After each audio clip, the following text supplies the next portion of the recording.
উপন্যাস পাঠ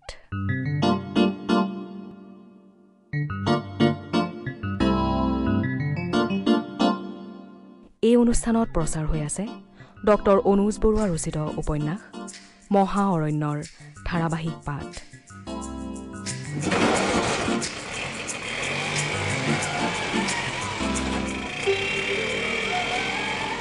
পাঠ আগবঢ়াইছে নয়ন প্ৰসাদে।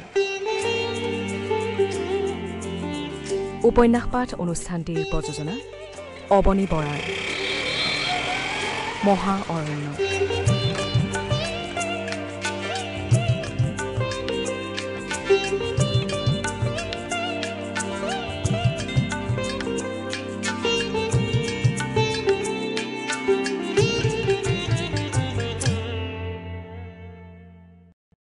অলপ সময় মনে মনে থাকি তাৰ পাছত দেউতাকে ক'লে, পৰাশৰক মই বহুত লগ পাইছোঁ, কথা পাতিছোঁ।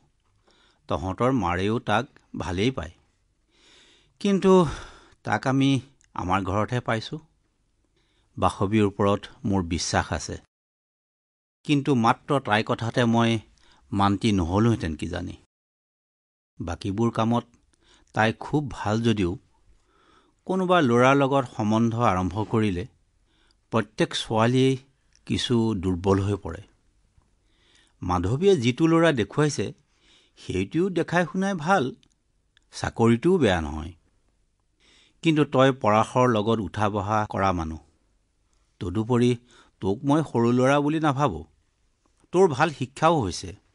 গোটেই কথাখিনি আগৰৰ পৰা গুৰিলৈ জনাৰ পাছত তই যে কথাটো মানি লৈছ, সমৰ্থন কৰিছ, তেনেহ'লে বাসৱীৰ নিশ্চয় ভুল হোৱা নাই।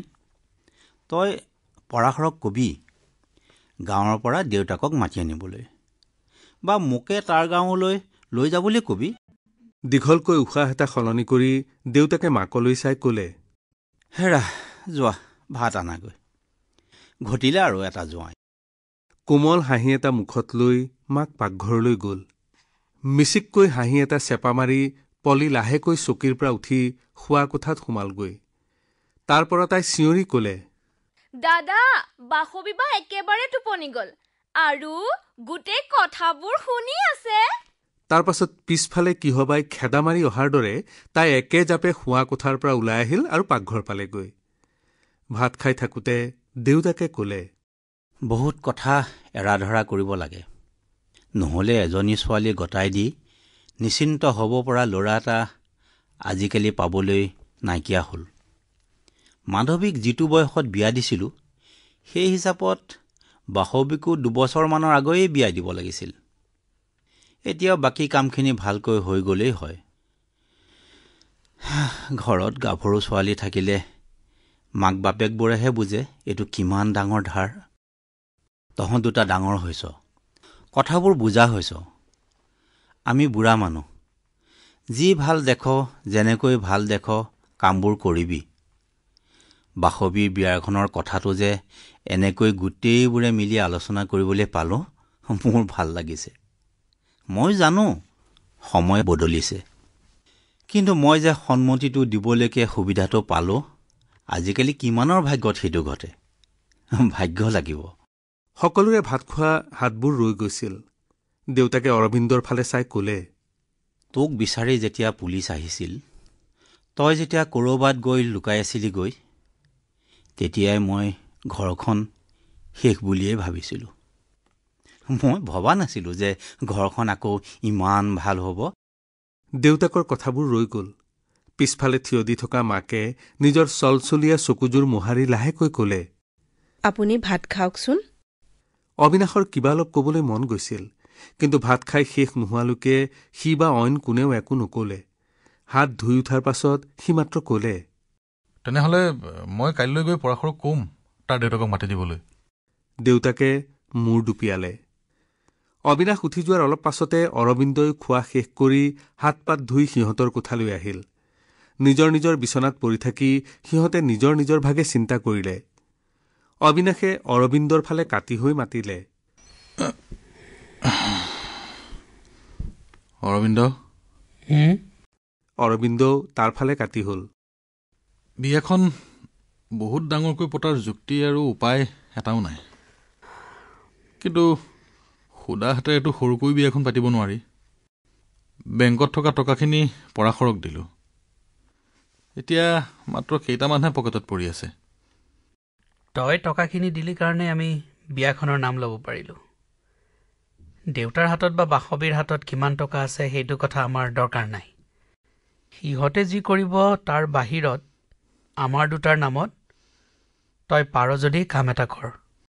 অবিনাশে গাৰুৰ ওপৰত কিলাকুটি থৈ হাতেৰে মূৰটো দাঙি ধৰি সুধিলে, কি কাম? ধাৰ কৰা কাম। বিয়াখন যিহেতু পাতিবই লাগিব, গতিকে সোনকালেই পতা যাওক। মই ধাৰ বিচাৰি গ'লে বহুত টকা পাম, কিন্তু সেইবোৰ মানুহৰ পৰা টকা ধাৰ আনিবলৈ তয়ে মানা কৰিবি।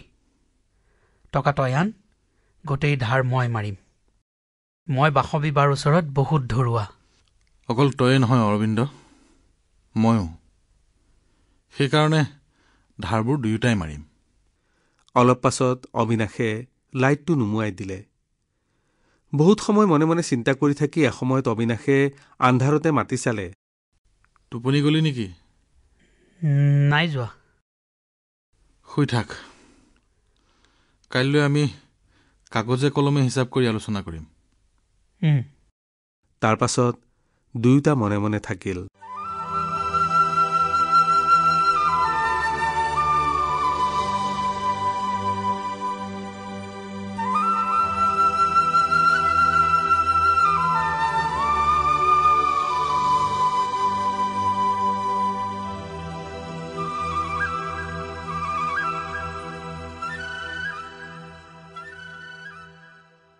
পাছদিনা ৰাতিপুৱা চাহৰ টেবুলত অবিনাশে বাসৱীক ক'লে, অফিচলৈ যাওঁতে তই পৰাশৰ তাত সোমাই কথাটো কৈ থৈ যাবি। কালি ৰাতিৰ আলোচনাখিনিতো শুনিছিলিয়েই। পৰাশৰক গাঁৱলৈ গৈ ঘৰৰ মানুহক কথাটো ক'বলৈ কবি। দিন বাৰ লোৱাৰ কামবোৰ সোনকালেই কৰিব লাগিব। বাসৱীয়ে তলমূৰকৈ থাকি কথাখিনি শলাগিলে। চাহ জলপান খাই উঠাৰ পাছত অৰবিন্দৰ লগত আছুতীয়াকৈ আলোচনা এটা কৰি অবিনাশ 10 মান বজাত ষ্টেণ্ডলৈ আহিল। ষ্টেণ্ডত প্ৰথমে সি জয়দেৱৰ বিচাৰ খোচাৰ কৰিলে। 4-5টামান ষ্টেণ্ড ঘূৰি অৱশেষত জয়দেৱক পল্টন বজাৰৰ ষ্টেণ্ড এটাত লগ পালেগৈ অবিনাশে। তলমূৰকৈ অটৰিক্সা এখনত বহি থকা ল'ৰা এটাক জয়দেৱে গালি পাৰি আছিল।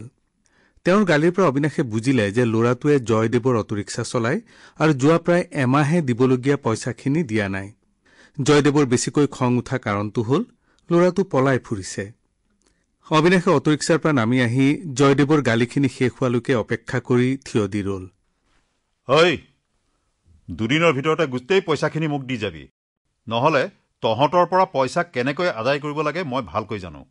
জয়দেৱৰ ঠাইত যেতিয়া মহাদেৱক দেখা পাবি তেতিয়া একে দৌৰে গৈ বাপেৰৰ পৰা নাপালে শহুৰৰ পৰা পইচা আনি দিবলৈ তত হেৰাই যাব। তাৰ পাছত জয়দেৱে অবিনাশৰ ফালে ঘূৰি চালে আৰু কঠুৱা মুখখন অলপ কোমল কৰি ক'লে, বহুদিনৰ মূৰত পালো তোমাক, কোৱাচোন খা খবৰ কোৱা। সেই ল'ৰাটোক দেখুওৱা খংখিনিৰ অলপমানো এতিয়া তেওঁৰ মুখখনত চুকে কোনেও নাই। মোৰ ভাল খবৰ আছে, কিন্তু এতিয়া মই খুব ডাঙৰ কথা এটা লৈ আপোনাৰ ওচৰলৈ আহিছোঁ। আগে ভাল খবৰবোৰ কৈ লোৱাচোন বাৰু। কিবা ডাঙৰ কথাত যে মোক লগ ধৰিছা সেইটো তোমাক দেখিয়েই মই বুজি পাইছোঁ। অবিনাশে হাঁহিলে আৰু ক'লে, সেইকাৰণে আপোনাৰ নাম গুৰুদেৱ। মোৰ প্ৰথমটো ভাল খবৰ হ'ল মই এই অট'খনৰ দামটো দিলোঁ। চাব্বাছ! জয়দেৱে 2 হাতেৰে অবিনাশৰ 2 বাহুত ধৰি জোকাৰি দিলে। হাত দুখন এৰুৱাই তৰ্জনী আঙুলি জোকাৰি তেওঁ ক'লে, তোমাক মই প্ৰথম দিনা লগ পায়েই চিনি পাইছিলোঁ যেন লাগিছিল, এতিয়া ভালদৰে চিনাকি দিলা। আপুনি মোক প্ৰথম দিনা কোৱা কথাখিনি মোৰ এতিয়াও মনত আছে। সদায়েই মনত ৰাখিবা বুজিছা। এতিয়া বাকী খবৰ কোৱাচোন। মোৰ 2 নম্বৰ ভাল খবৰটো হ'ল মোৰ ভনী এজনীৰ বিয়া ঠিক কৰিছোঁ। জয়দেৱে হঠাতে জোৰকৈ হাঁহিলে। অবিনাশে তেওঁৰ হাঁহিৰ কাৰণটো ধৰিব নোৱাৰিলে। জয়দেৱে হাঁহিটো শেষ কৰি তাৰ পাছত ক'লে, মই অজস্ৰ অটো চলোৱা ল'ৰাক সদায় লগ পাওঁ আৰু সিহঁতৰ সকলোৰে ভনীয়েকবিলাকক বিয়া দিবলৈ থাকেই। মই আজিলৈকে অটো চলোৱা ল'ৰাৰ যিমান বিয়া খাইছোঁ তাতকৈ বহুত বেছি খাইছোঁ সিহঁতৰ ভনীয়েকবিলাকৰ বিয়া। জয়দেৱে আকৌ হাঁহিলে আগৰ দৰে। এইবাৰ অবিনাশে যোগ দিলে, বিয়াৰ তাৰিখ কেতিয়া? বিয়াৰ তাৰিখ লোৱা হোৱা নাই এতিয়াও। সেইটো কিছু পৰিমাণে আপোনাৰ বা আপোনাৰ নিচিনা 2এজনৰ ওপৰত নিৰ্ভৰ কৰিছে। নুবুজিলোঁ। কথাটো আপোনাক বুজাই দিছোঁ। মই অট'খনৰ পইচাখিনি দিলোঁ কালি, বিয়াখন হোৱাটো খাটাং হৈছে কালিহে। যিমান পাৰোঁ সোনকালেই এই বিয়াখন পাতিব লাগে। এতিয়া মোক অলপ পইচা ধাৰলৈ লাগে, আৰু ধাৰ কৰাৰ কথাটো আহি পৰাৰ লগে লগেই মোৰ মনলৈ প্ৰথমে আহিল আপোনাৰ নামটো। গোটেইখিনি নহয়, আপুনি মোক 10,000 মান দিলেই হ'ব। কিছু সময় জয়দেৱ নিমাত হৈ ৰল। 10,000? জয়দেৱে কিছু চিন্তা কৰি ক'লে, হ'ব। তেওঁ সহজেই মান্তি হৈ যোৱাত অবিনাশ আচৰিত নহল। সি মাত্ৰ ক'লে, টকাখিনি মোৰ হাতত যেতিয়াই গোট খাব মই লগে লগেই ধাৰ মাৰিম। হ'ব। তুমি মোক 10,000 টকা কিমান দিনৰ পাছত ঘূৰাই দিব পাৰিবা সেইটো মই তোমাতকৈ বেছি ভালকৈ জানো। অবিনাশে একো নকলে। যেতিয়া দৰকাৰ হ'ব মোৰ ঘৰলৈ আহি টকাখিনি লৈ যাবা। খুব প্ৰয়োজন যেন দেখিলে আৰু অলপমান লৈ যাব বাৰু। কিন্তু এই কথাটো প্ৰথমতে মনলৈ আনি ল'বা যে ধাৰ মাৰিবলৈ যেতিয়া টকা গোটাবা তেতিয়া তোমাৰ কষ্ট হ'ব। কামবোৰ কম খৰচত কৰিবলৈ চেষ্টা কৰিবা, বুজিছানে? অবিনাশে নিঃশব্দে শলাগিলে।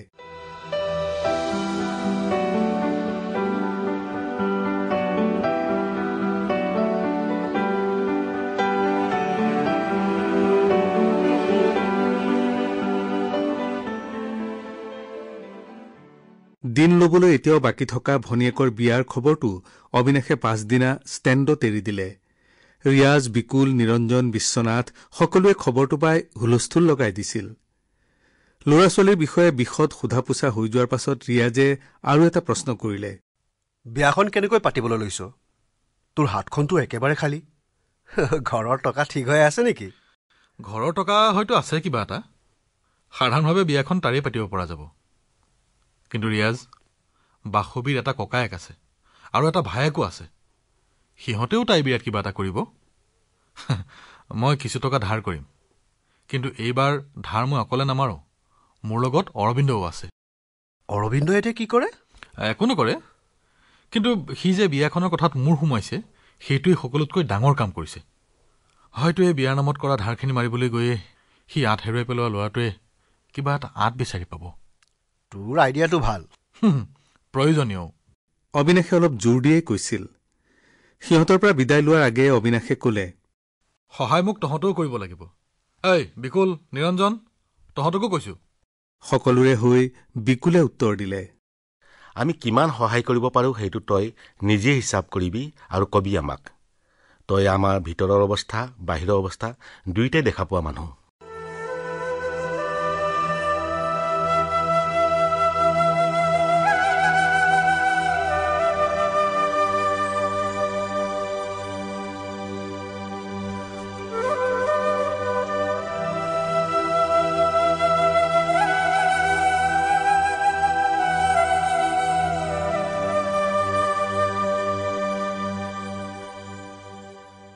ঘৰলৈ আহি বহু চিন্তা কৰাৰ পাছত অবিনাশৰ মনলৈ আৰু এটা নাম আহিল, আদিত্য।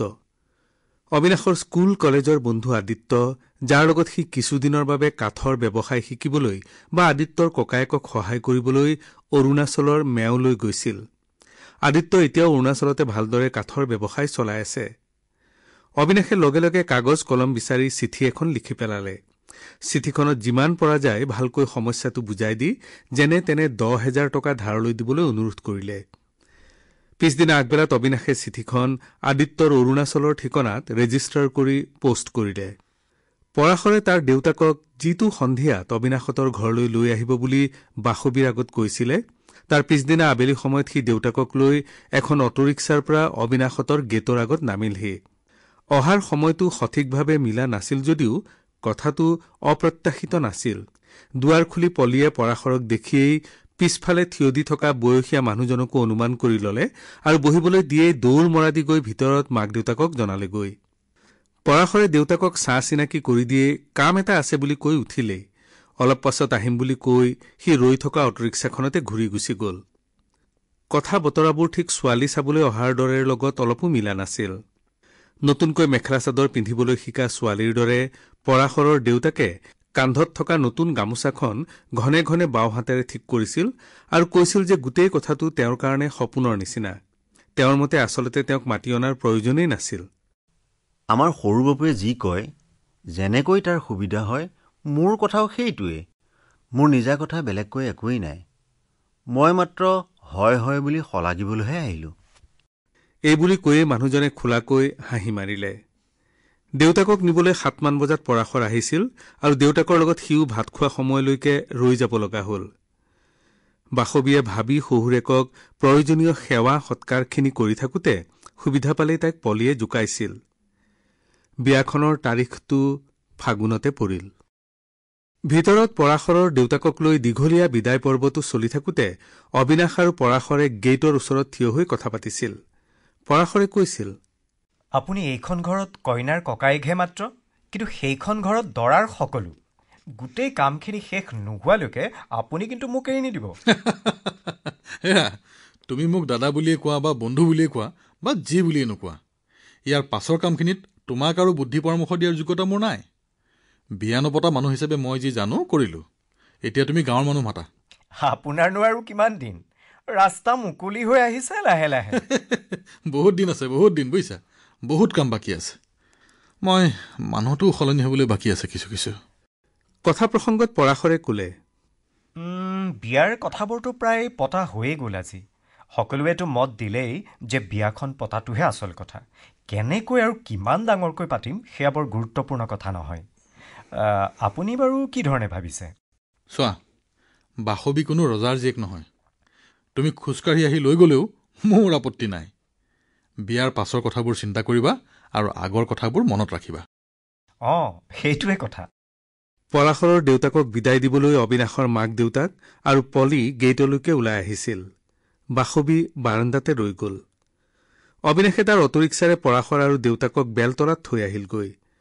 গৈ থাকোঁতে বাটত পৰাশৰৰ দেউতাকে কৈছিল অবিনাশক, আমাৰ এই পৰাশৰে তোমাৰ কথা ঘৰলৈ গ'লেই কয়। তাক হেনো তাহানিতে তুমিয়েই দিহা পৰামৰ্শ দি মানুহ কৰিলা। তোমাৰ কল্যাণ হ'ব। ইয়াক পাছলৈও চাই চিতি থাকিবা।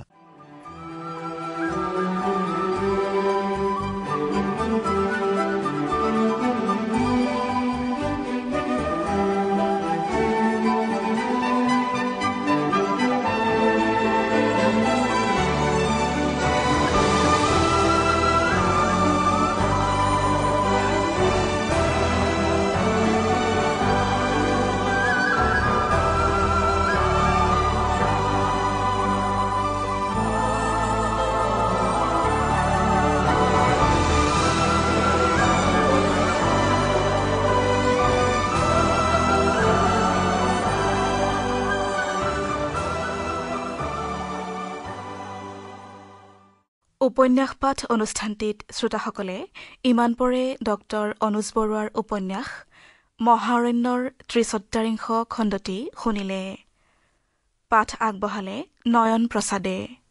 বিভিন্ন চৰিত্ৰত অভিনয় কৰিলে অবিনাশৰ দেউতাক ৰাজীৱ কুমাৰ ফুকন, অৰবিন্দ সীমান্ত বাৰ্মা, জয়দেৱ মৃদুল হাজৰিকা, ৰিয়াজ ধনজিৎ বড়ো, বিকুল ৰূপান্ত কুমাৰ দাস, পৰাশৰৰ দেউতাক সঞ্জয় গোস্বামী আৰু অবিনাশৰ চৰিত্ৰত আছিল ঋতুপৰ্ণ দাস। উপন্যাস পাঠ অনুষ্ঠানটি প্ৰযোজনা কৰিলে অৱনী বৰাই।